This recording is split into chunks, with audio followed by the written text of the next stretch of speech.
devido à alienação, como que é possível a psicanálise, se ela é de natureza individual?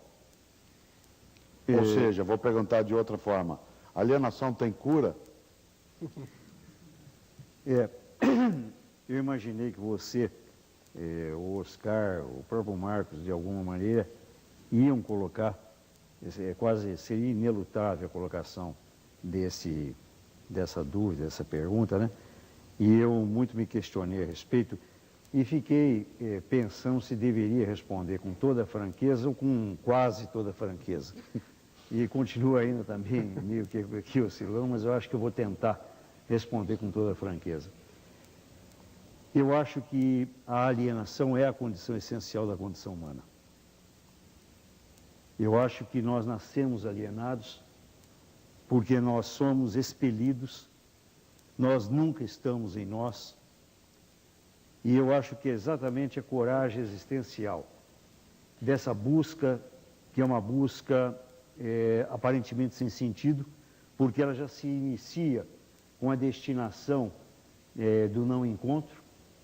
Na verdade, nós sabemos que não vamos encontrar, né? E eu me lembro, e talvez você possa me ajudar a fazer a afirmação com absoluta fidedignidade, mas Nietzsche, nos últimos tempos da vida dele, quando ele disse que precisa se libertar das mentiras, né? Eu acho que, de alguma maneira, nós vamos superpondo na nossa história heranças, acréscimos, de tal maneira que se alienar é se libertar. E quando você faz a pergunta para o Marcos, eu me lembrei de um episódio histórico num congresso da União Brasileira de Escritores, em que Guimarães Rosa foi chamado, não é, de alienado. E ele disse que assumia com orgulho essa condição. E, de certa forma, eu também concordo com o Marcos que as palavras e os conceitos, eles são altamente mutantes, né?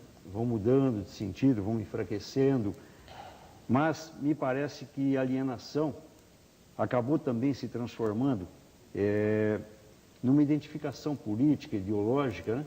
Mas para mim, do ponto de vista da psicanálise, quando você pergunta se tem cura, eu acho que fica muito perto desta assunção da nossa individualidade, da nossa singularidade absoluta, que por isto mesmo é alienatória. Ela não pode fazer parte, ela não deve fazer parte. Nós temos que ser fora, nós temos que ser outsider.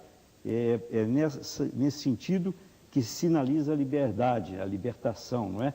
É a diferença. Eu não quero ser aquilo que me foi atribuído. Eu quero ser aquilo, lembrando Sartre, né?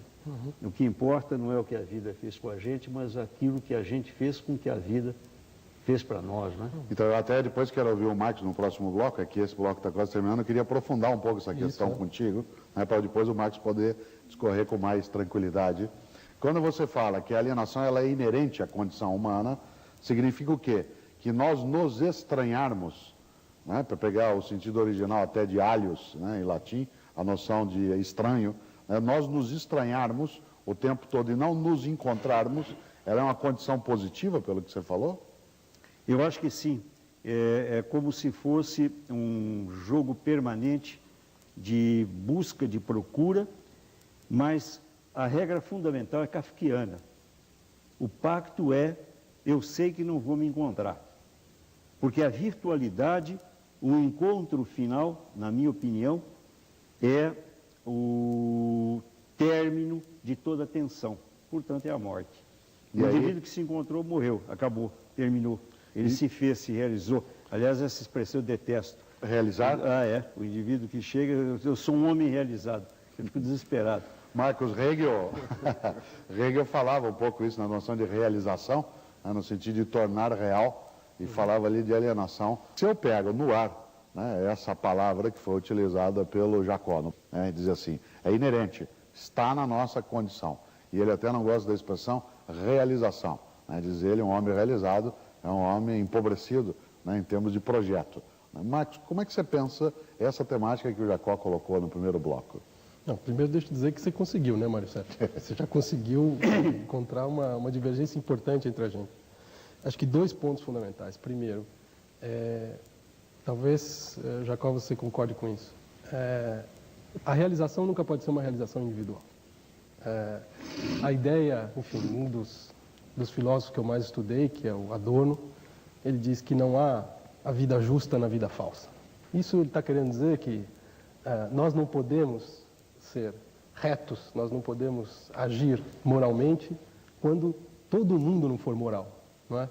Então, essa ideia de que seja possível alcançar uma ação moral e, por consequência, a felicidade, digamos assim, individualmente me parece impossível. Portanto, a realização, para mim, do indivíduo é algo que depende do coletivo.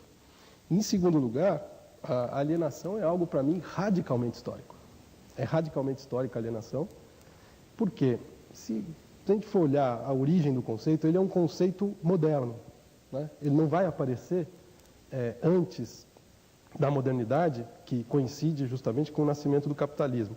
E por que isso? Se a gente for pensar como é organizada uma sociedade tradicional, né, e muitas vezes a gente tem a experiência do que foi, ou resquícios do que fosse uma sociedade tradicional, porque a gente vai para cidades muito pequenas, do interior, etc., em que as pessoas se conhecem pelo nome, não é? Em que há uma certa controle social de todos sobre todos, etc. Se a gente for olhar esse tipo de organização social, que era generalizada antes do capitalismo, as pessoas controlam o seu próprio trabalho, né? Então, o oleiro, ele controla o vaso que ele faz, ele põe a marca dele nesse vaso, ele controla todo o processo de trabalho, o sapateiro tem os instrumentos do trabalho dele e ele consegue controlar esse processo. Quando você chega no capitalismo, você tem uma divisão radical do trabalho, né? Primeiro, a separação do homem dos meios de produzir, e, em segundo lugar, uma divisão do trabalho em que você perde completamente a visão da totalidade, do que seja o produto, né, disso. E eu acho que essa mudança no processo de trabalho é também uma mudança no padrão social. Ou seja, se a gente pode considerar que numa sociedade tradicional, por assim dizer, a unidade espiritual e a unidade política era uma coisa só, ou seja, a ideia de que fora da comunidade não pode existir vida e que pertencer à comunidade é compartilhar todos os valores dessa comunidade, quando a gente chega numa sociedade em que as pessoas têm valores diferentes, em que é preciso fazer conviver formas de vida radicalmente distintas, quando você chega nesse ponto, você tem um momento que você diz, bom, então não existe mais uma única vida correta. Sem querer simplificar muito, mas o que vocês estão dizendo é que do ponto de vista coletivo, de sociedade, quer dizer, a alienação tem uma carga negativa, é um estigma, é uma coisa pejorativa, né? E do ponto de vista individual, o sinal fica invertido, provavelmente. Seria essa, assim, Eu não sei se a gente chegaria a precisar esse ponto. Quer dizer, o meu ponto é dizer que a alienação é radicalmente histórica. Ou seja, a alienação é uma característica do capitalismo. Quer dizer, no momento em que o nosso destino individual e o nosso destino mas com uma carga negativa, essa colocação. O quê? Do destino individual? Não, a alienação nesse sentido que você está colocando, ela tem uma carga de uma coisa negativa, e no sentido individual tem uma carga positiva. Não, quem coloca isso é o Jacó. Exatamente.